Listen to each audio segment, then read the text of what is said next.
Siku ya takwimu duniani, hii ni siku muhimu ambayo katika taifa husaidia kukusanya taarifa mbalimbali ili kuweza kupangilia mipango katika kuendeleza maendeleo ya sehemu mbalimbali katika nyanja mbalimbali kama kiuchumi, kisiasa na hata nyinginezo. Tunapoona mahospitali, mabarabara yamejengwa pamoja hata na masoko mbalimbali ambayo yamejengwa katika kuinua uchumi wa wananchi. Hizi zote ni takwimu ambazo zimekuwa zikikusanywa ili kuongeza ufanisi juu yake. Siku ya leo tunakwenda kutazama juu ya siku muhimu ya takwimu. Siku hii inafanya nini, inatenda nini na ina faida gani katika taifa letu la Tanzania na dunia kwa ujumla? Jina langu ni Runa Mabai.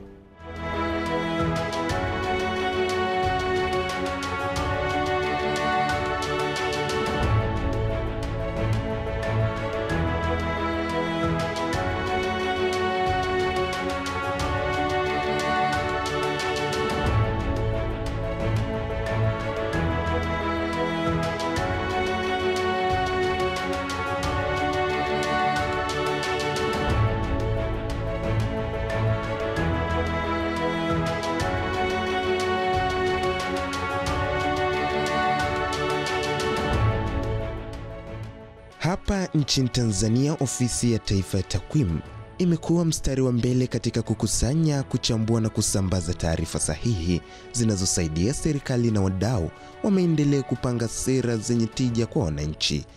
Leo tunazungumza na mtakwimu mkuu wa serikali Daktari Amina Msengwa na Daktari Gaspar Baltazari Masawe, mkufunzi wa takwimu Chuo Kikuu cha Dar es Salaam, na Hassan Moka, mtaalamu wa uchumi hapa nchini, ili kujua kwa undani, je, takwimu zinachangiaje maendeleo na Tanzania imejipangaje kuhakikisha kila uamuzi unategemea taarifa sahihi.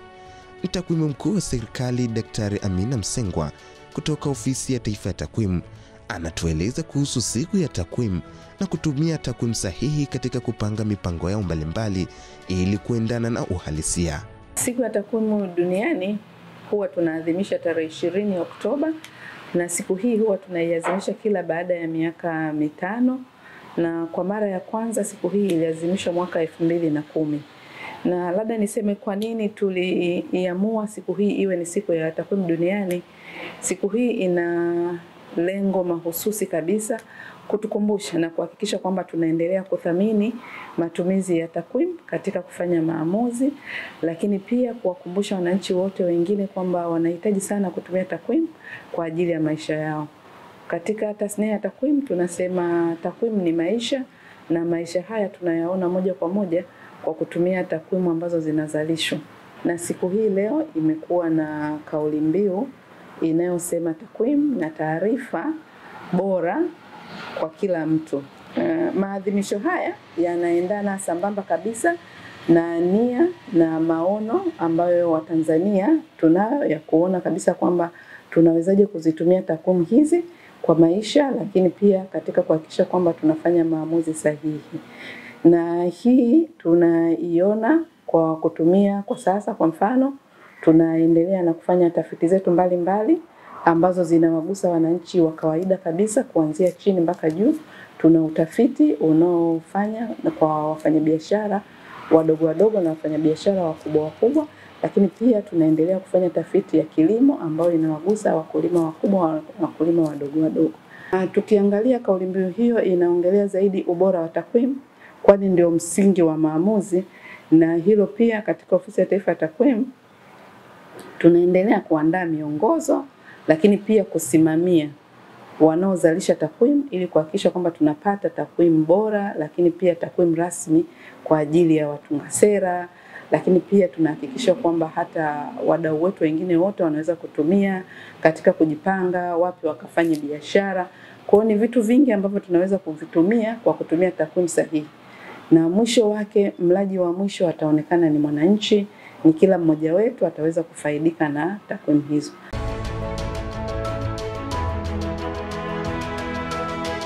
Siku ya takwimu ina maana kubwa kwa taifa letu na kwa mataifa mengine yote ambayo tunayo.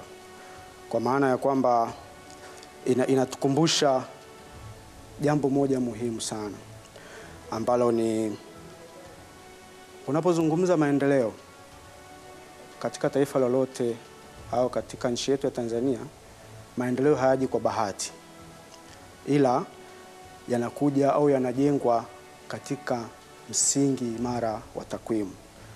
Tutazungumzia baadaye takwimu ni nini ili watu waweze kuelewa, lakini unapokuwa na takwimu bora ambazo ni sahihi na zinazopatikana kwa wakati kwa watu wote, ndio inawezesha kuleta maendeleo. Sababu tunapopanga mipango ya budget au tunapopanga mipango ya maendeleo, lazima tutumie takwimu ambazo ni sahihi na zinazokubalika. Bila hivyo hatuwezi kwenda mbele. Tunasema ni kama kutokuwa na takwimu ni kama kuendesha gari usiku lakini lisiwe na taa. Kwa hiyo hutaweza kuona unakofika. Kwa hiyo takwimu huwa zinatupa dira na mwongozo wa kuelekea mbele tunakotaka. Ili kuendana na ulimwengu wa sasa wa kidijitali na kuwafikishia wananchi takwimu mbalimbali kwa wakati, Ofisi ya Taifa ya Takwimu imeendelea kutumiaje njia za kidijitali ikiwemo mitandao ya kijamii pamoja na website kuhakikisha taarifa sahihi na bora za takwimu zinawafikia Watanzania. Tunaifahamu kabisa dunia sasa inaenda na kidijitali, na sisi pia kama Ofisi ya Taifa ya Takwimu tumejizatiti katika maeneo hayo.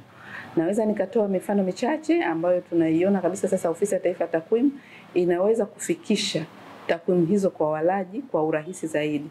Ofisi ya Taifa ya Takwimu ina vyanzo mbalimbali vya kuweza kufikisha huduma zake na hasa takwimu kwa walaji.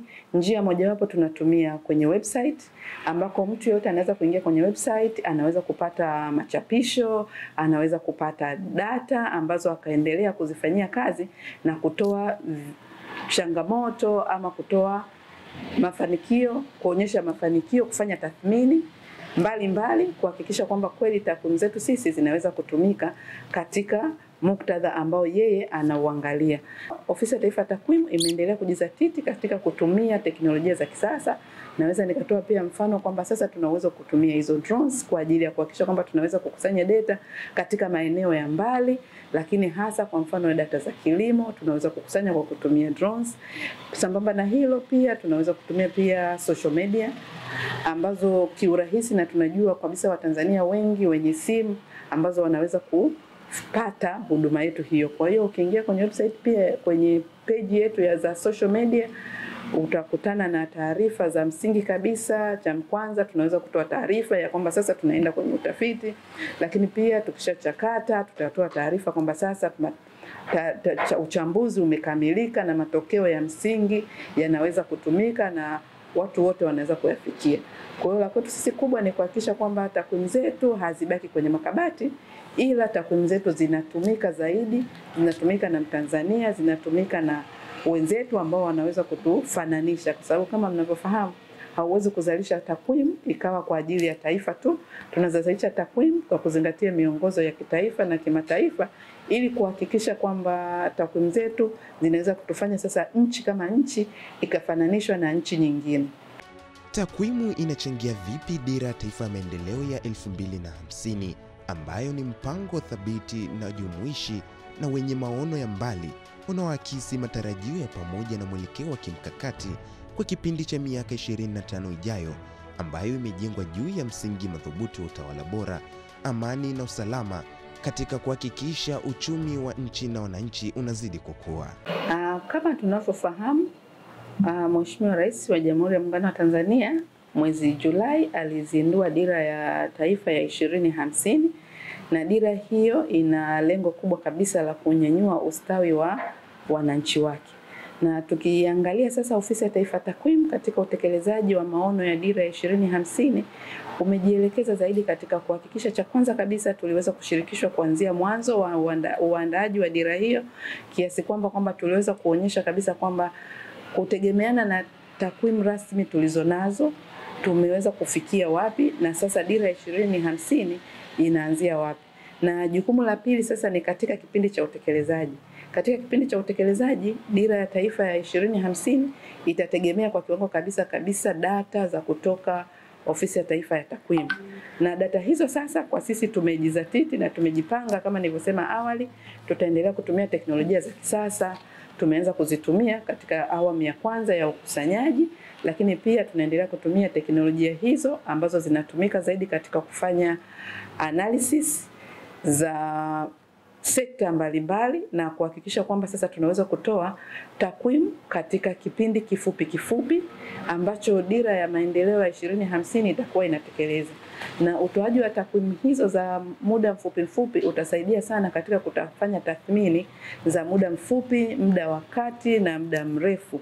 Na hiyo yote itaweza kutuwezesha kuonyesha kabisa dira yetu ya 2050 tumeifikia kwa kishindo, lakini pia tumeweza kuifanya Tanzania imekuwa Tanzania ya viwanda, Tanzania ya shindani, lakini Tanzania ambayo inajitegemea na kuhakikisha kwamba tunakuwa na usawa kwa wote. Kwa hiyo takwimu ni kitu muhimu kuanzia wakati tunaiandaa dira, kwa wakati wa utekelezaji wake tutaendelea kupima tathmini, lakini pia kwa takwimu zilizopo tutatumia hizo ili kuonyesha mwelekeo tunaweza kuendelea wapi na Tanzania ikawa Tanzania mpya ambayo tunaitegemea, Tanzania shindani na ya viwanda.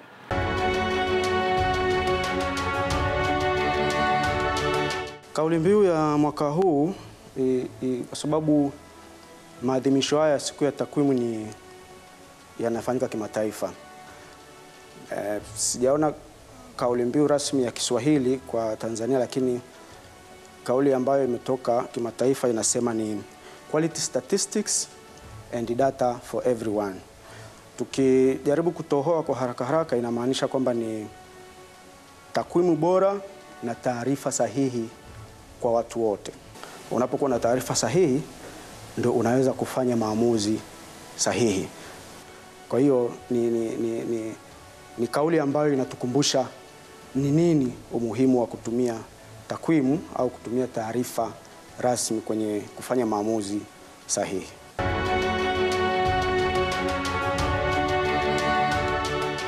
Takwimu ni muhimu sana katika maendeleo ya nchi kwa sababu takwimu zinatoa ushahidi na ukweli wa kisayansi kuhusiana na mambo mbalimbali. Kupitia takwimu, serikali inaweza kujua idadi ya watu pamoja na mahitaji yao, ikiwemo maji, elimu pamoja na afya. Lakini pia kupitia takwimu serikali inaweza kujua matumizi na mapato. Maana yake inatusaidia kugawa rasilimali au fedha kwa mipango maalum, kwa sababu tunaamini rasilimali tunaita resource hazitoshi, kwa hiyo zinatakiwa kuwa distributed rationally. Kwa hiyo takwimu zinasaidia serikali kupanga na kugawa fedha kwa maeneo maalum.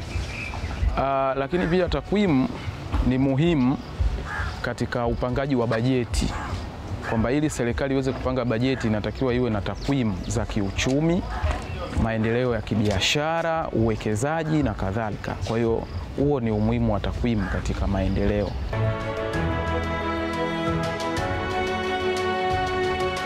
Vijana ni kundi muhimu sana katika maendeleo ya nchi. Na tukiangalia kwa sisi Tanzania,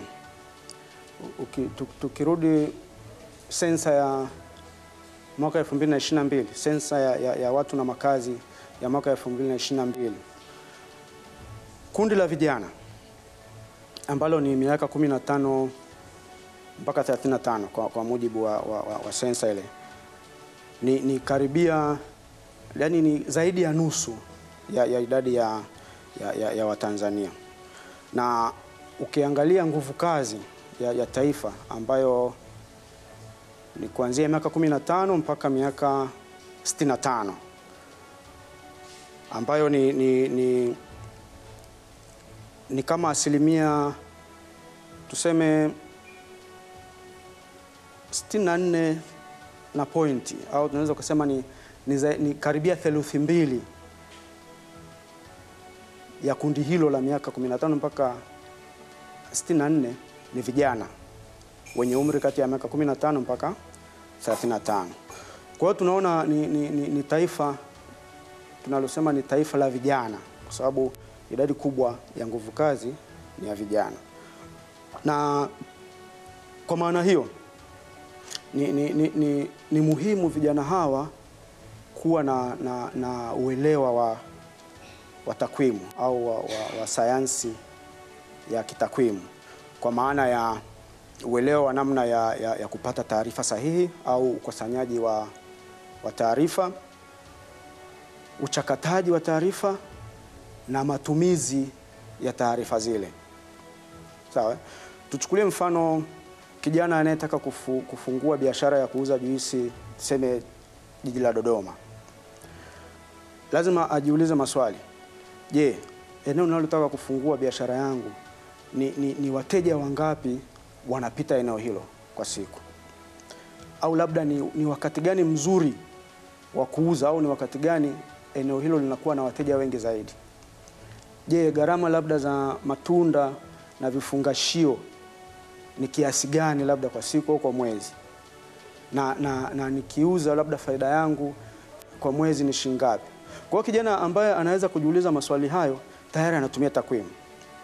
Na akiweza kupata majibu ya hayo maswali tayari atakuwa ameenda kuwa mjasiriamali wa kisayansi kabisa, kwa sababu ana taarifa sahihi na anafanya maamuzi sahihi kutokana na taarifa ambazo amezipata. Kwa hiyo kijana wa leo ni muhimu sana kuwa na uelewa wa takwimu. Lakini pia ukiangalia dunia inakoelekea, tumesema tuko kwenye zama za kidijitali. Dunia inakoelekea ni kwenye digitali zaidi. Leo hii kuna kitu wanaita akili unde, akili mlemba, artificial intelligence. Ndiko tunakoelekea, ndiko dunia iliko sasa. Na hii artificial intelligence inatumia takwimu, inatumia taarifa ili kuweza kufanya mambo mengine ambayo inafanya, au maelekezo mengine ambayo inapewa. Na pale Chuo Kikuu cha Dar es Salaam tuna program nyingi ambazo zinalenga huku kwenye maendeleo ya kidijitali. Kuna fani ya data science ambayo inahusika moja kwa moja na mambo ya takwimu, kwamba namna ya kuchakata takwimu, kutumia takwimu. Na tunapozungumza takwimu inaingia kila sekta, yani inagusa mahali pote, kwa sababu hakuna sekta au taasisi yote ambayo inaweza ikafanya maamuzi bila kuwa na taarifa au bila kuwa na takwimu sahihi. Kwa hiyo tunasema hata kwenye dunia ya ajira ya tunakoelekea itakuwa zaidi kwenye digitali. Na ndio maana tunasema ni muhimu sana vijana wetu, wanafunzi wetu kujifunza na kuwa na uelewa juu ya matumizi sahihi, kwanza upatikanaji na matumizi sahihi ya takwimu. Kwa hiyo ni muhimu sana kwa vijana na wanafunzi wetu kuwa na uelewa huo.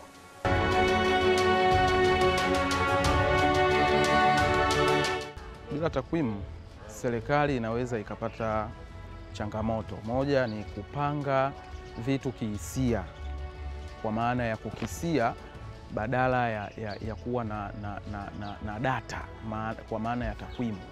Lakini cha pili ni kuwa na mipango ambayo sio endelevu na isiyo na tija, kwa sababu unapopanga bila kujua ni matumizi gani na ni rasilimali gani zinahitajika kwa wakati huu na kwa wakati ujao, inapelekea kuwa na mipango ambayo sio endelevu. Mfano, tunapokuwa na takwimu tunaweza tukafanya kitu kinachoitwa forecasting, kuangalia kwamba ndani ya miaka 20 au miaka 25 au miaka 10 ni mahitaji gani yanahitajika. Lakini kitu kingine ni kufanya trend analysis, kuangalia kwamba kitu fulani kina trend kwa namna gani na baada ya muda fulani kitakuwaje na tutawekaje.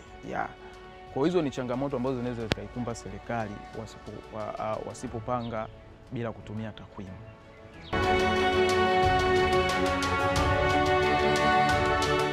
Tukiangalia miaka ya nyuma kidogo, kwa wale wa takwimu wa zamani kidogo, wazee wenzangu wa zamani, tulikuwa tunakusanya taarifa hizi kwa kutumia makaratasi.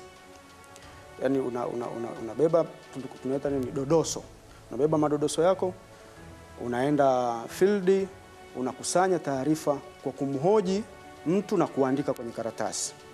Na baadaye unarudi na karatasi zako ofisini, unajaza kwenye kompyuta na kuanza kuchakata. Lakini siku hizi mambo yamebadilika. Hatufanyi tena hivyo. Kwa hiyo tushatoka huko siku hizi. Hatutumii tena makaratasi, tunatumia teknolojia. Na tukiangalia kwa mfano kwa mara ya kwanza mwaka 2022 kwenye sensa ya watu na makazi, Ofisi ya Taifa ya Takwimu tulitumia vishikwambi kukusanya taarifa kama mnakumbuka. Na vishikwambi vile vilirahisisha sana kupata matokeo ya sensa ile. Nadhani matokeo ya awali yalitoka siku 45 tu baada ya zoezi la ukusanyaji taarifa kukamilika. Ukilinganisha na miaka mingine, sensa zilikuwa zinachukua miezi 6 mpaka mwaka ili uweze kupata tu matokeo ya awali. Kwa hiyo unakuta ile dhana ya kupata taarifa sahihi kwa wakati tulikuwa hatuifikii, kwa sababu ya ule muda na teknolojia ya kuchakata data ilikuwa kidogo sio ya haraka au sio rafiki kama ilivyo sasa. Lakini sasa hivi tuna teknolojia nyingi. Kwa mfano ukiangalia kwenye sekta ya afya, kuna kitu tunaita District Health Information Software. Ni mfumo ambao unasaidia kukusanya taarifa za hospitali zote nchini kila siku. Kwa hiyo kuanzia kwenye zahanati, kituo cha afya mpaka hospitali kubwa. Kwa hiyo daktari alipoingiza taarifa kwenye mfumo, tayari zinafika wizarani na sehemu zote ambazo. Kwa hiyo kuna namna ya urahisishaji sana wa ukusanyaji wa takwimu.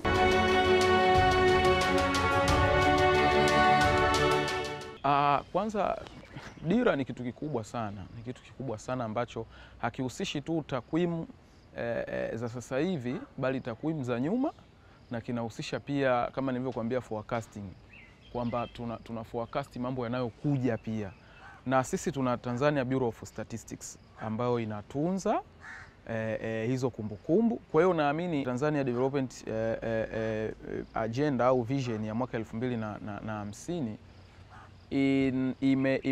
imetengenezwa kwa namna ambayo ni lazima serikali ilipitia takwimu kuangalia mpaka 2050 hali itakuwaje.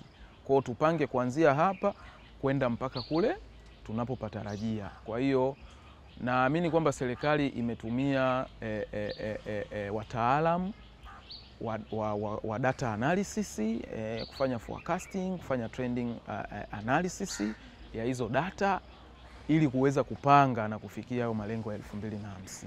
Kiufupi, hatuwezi kupanga kama hatuna taarifa, na taarifa ndio data ambazo zinatupa muendelezo wa kile tunachokipanga.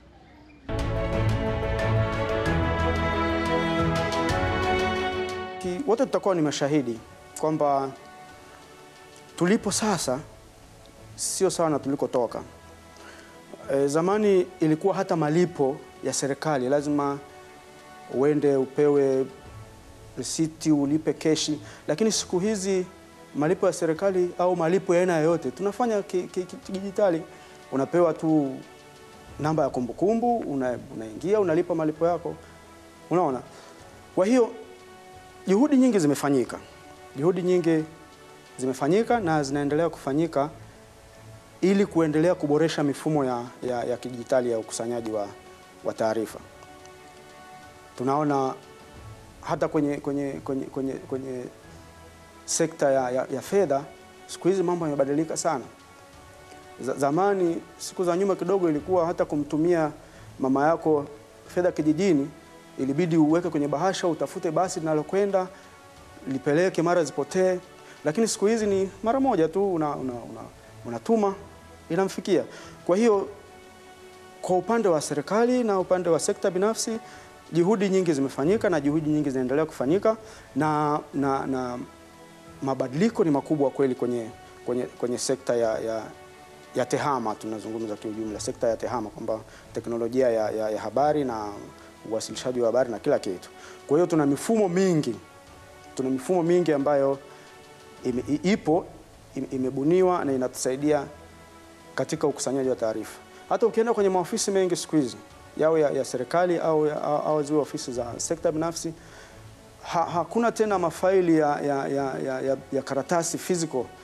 Siku hizi ni mfumo, kwamba una barua yako inawekwa kwenye mfumo, inashughulikiwa na kila hatua inaonekana, barua yako iko kwa nani, imefika kwa nani, inafanywa kazi, imefanywa nini, yani kila kitu kiko wazi.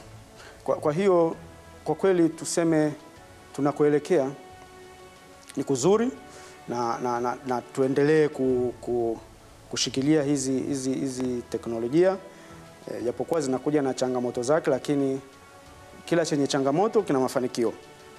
Kwa hiyo tuko vizuri, na ninavyoona tunakoelekea ni wasihi tu wadau wote wa takwimu, wadau wa maendeleo, wadau wa elimu, tuwekeze katika elimu ya takwimu, kuanzia shule za msingi, sekondari mpaka vyuo vikuu, ili tuwe na kizazi kinachoelewa nini umuhimu wa takwimu, na tuwe na kizazi ambacho kinaweza kufanya maamuzi kwa ushahidi, sio kwa kubahatisha. Ushahidi wa kisayansi utumike ili kufanya maamuzi. Ukiwa na taarifa bora, ukiwa na taarifa sahihi, zitatusaidia kupata takwimu ambazo ni sahihi. Kwa sababu kwa takwimu, tunaposema takwimu mara nyingi tunamaanisha ni zile taarifa zilizochakatwa. Kuna taarifa ambazo unaweza kuwa na taarifa nyingi, kwa mfano ingia kwenye mitandao ya kijamii, taarifa ni nyingi sana, lakini ukitaka kwa mfano kujua idadi ya watu au asilimia ya watu wanaonunua au kwa mfano idadi ya watu wanaosikiliza TBC, lazima uende uchambue. Kuna wanaosikiliza TBC, kuna wanaosikiliza TV nyingine. Kwa hiyo uangalie wanaosikiliza TBC ni wangapi, jumla ni ngapi. Ukichukua ile idadi ukaweza kutafuta asilimia, ukasema okay, naona wanaosikiliza TBC ni asilimia fulani, hapo umechakata. Kwa ile asilimia ndio tunaita takwimu. Kwa hiyo watu wengi wasishindwe kutofautisha hapo, kwa sababu tunachanganya taarifa, data, takwimu. Kwa hiyo taarifa tunaweza tukasema ni ujumla wa kila kitu, lakini tunapochakata sasa kupata kile tunachokitaka, ndio tunakuwa na zile takwimu. Kwa hiyo ndio tunazungumza takwimu mara nyingi. Kwa hiyo ni muhimu sana kuwekeza kwenye elimu ya takwimu, na hii inatuwezesha kuendana na teknolojia. Tunajua kabisa mabadiliko ya teknolojia yanaenda kasi kuliko sisi tunavyokwenda. Kwa hiyo lazima na sisi tujitahidi kukimbizana. Lazima tukubali kuwekeza kwenye elimu, hasa elimu ya takwimu, tuwekeze kwenye mifumo ya kidijitali ili tuweze kwenda sawa na dunia inavyokwenda. La sivyo tutakuwa tunabaki nyuma kila siku. Nimalizie kwamba takwimu bora si namba tu, ni sauti ya uhakika. Tunasema ni sauti ya ukweli, ni dira ya maendeleo, na tunaweza tukasema ni zawadi kwa kila mmoja wetu, kwamba ukiwa na takwimu sahihi unaweza kufanya maamuzi, na unaweza ukasimama mbele za watu ukazungumza kwa uhakika, kwa usahihi. Maana kwenye takwimu tuna msemo wetu tunasema kwamba kama huna taarifa sahihi ni bora usizungumze. Nyamaza, utakuwa salama zaidi kuliko useme wakati huna taarifa sahihi.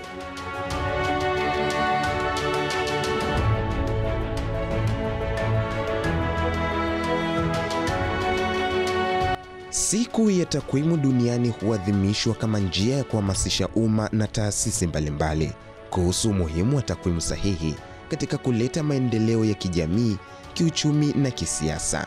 Siku hii inalenga kuonyesha kwamba takwimu ni silaha muhimu inayosaidia kufanya maamuzi sahihi, kupanga sera na kuboresha maisha ya watu na wananchi kwa ujumla. Takwimu ndiyo mwongozo wa taifa.